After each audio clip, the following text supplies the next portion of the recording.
Je suis Nicolas Frigéry, investisseur dans le cadre d'un family office français,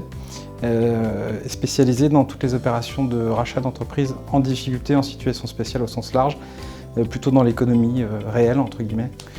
des activités commerciales, industrielles et de services.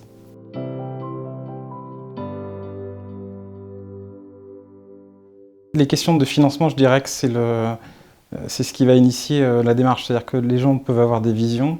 des convictions. L'argent fera qu'un projet pourront se mettre en œuvre ou pas, avec plusieurs sources possibles, publiques,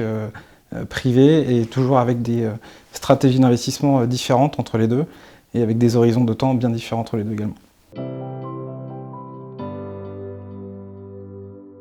La problématique, à mon sens, de ces cibles, je dirais de ces opérations, c'est qu'en réalité, les investisseurs privés sont plus classiquement orientés sur des investissements en Europe,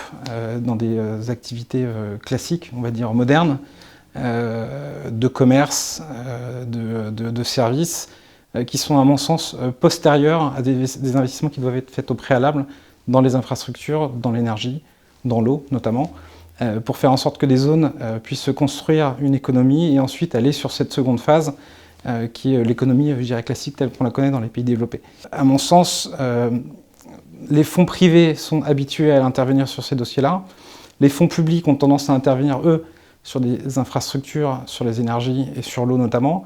Mais je dirais avec une démarche qui est plus de la politique et de la stratégie politique, on va dire, géopolitique, plutôt que d'investissement économique et opérationnel. Voilà. Et je pense que ce qui est important, c'est d'arriver à joindre les deux, à savoir que des investisseurs privés classiques, j'ai envie de dire, attaquent en premier lieu avec le public, je dirais européen, français, mais en partenariat avec les économies et les politiques locaux, pour intervenir dans des projets de long terme, pour construire ensuite une économie qui soit pérenne.